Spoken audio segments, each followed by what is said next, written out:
Assalamualaikum warahmatullahi wabarakatuh. Halo student, berjumpa lagi dengan pelajaran kimia.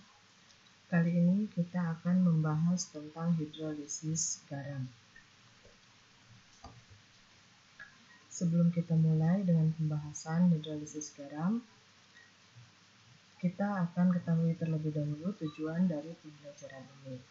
Setelah mempelajari materi ini, diharapkan kalian bisa memiliki kemampuan satu, memahami definisi, jenis, dan mekanisme hidrolisis.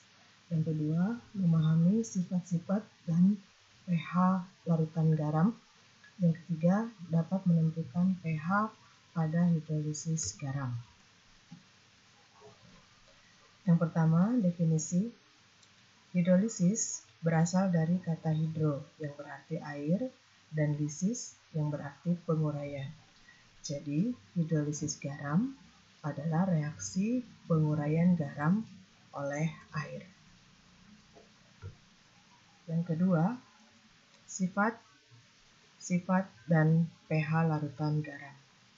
Garam terdiri dari ion positif atau kation yang berasal dari basa dan ion negatif atau anion yang berasal dari asam. Berdasarkan asam dan basa pembentuknya, garam dapat dibedakan menjadi 4, yaitu sebagai berikut. Yang pertama, garam dari asam kuat dan basa kuat.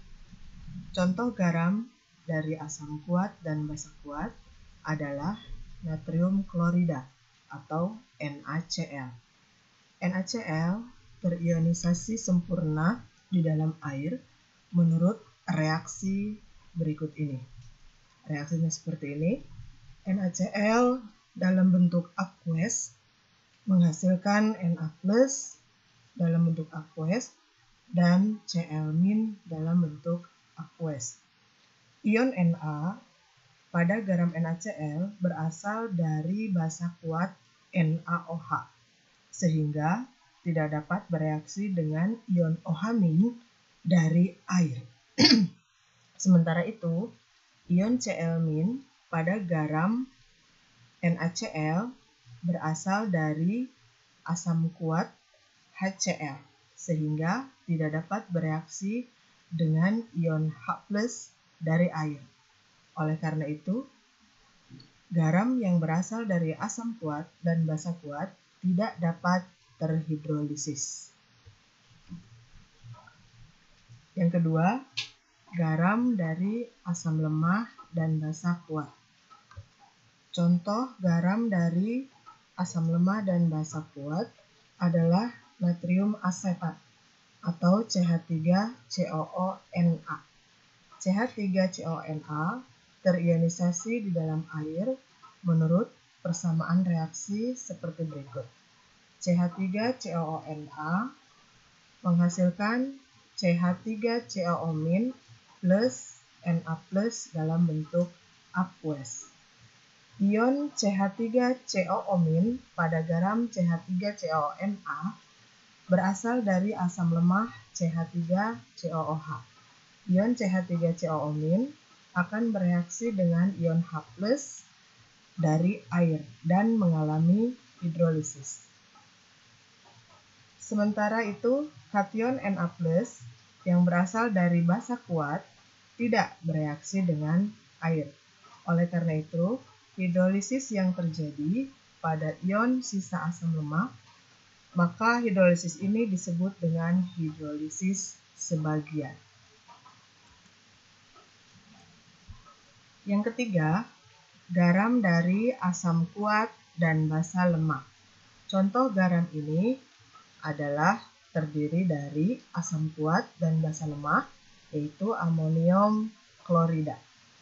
Amonium klorida terionisasi di dalam air menurut persamaan reaksi seperti berikut.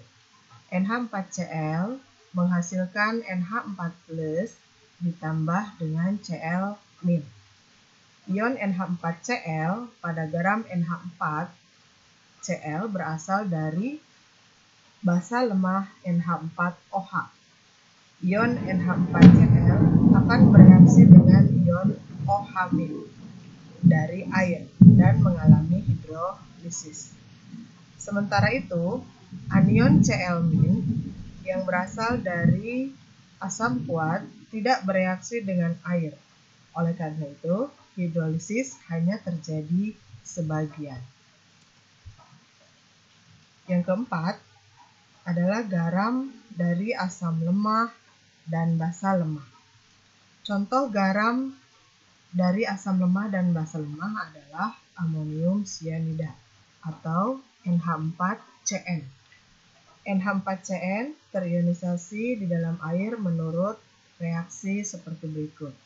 NH4Cl dalam bentuk aqueous menghasilkan NH4+ dalam bentuk aqueous ditambah dengan Cn- dalam bentuk aqueous. Ion NH4+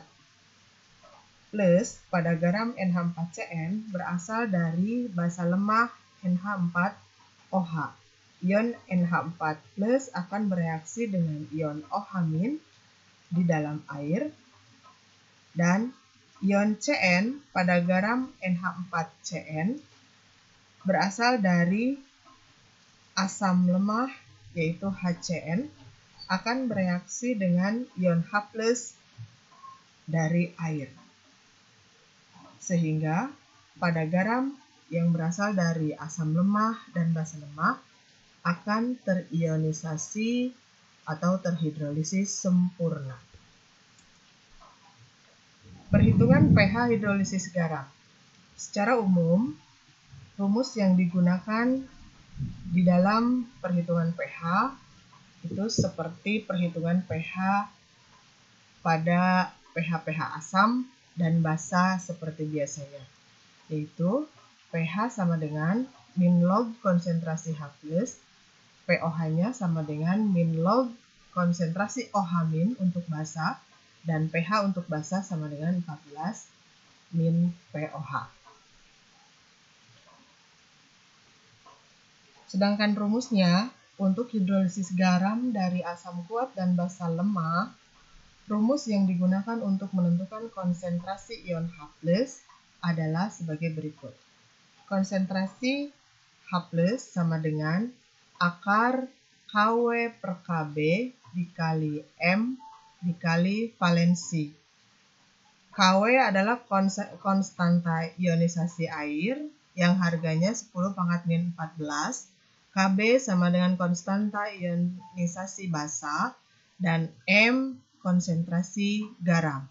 Sementara valensi sama dengan koefisien kation sisa basa lemah.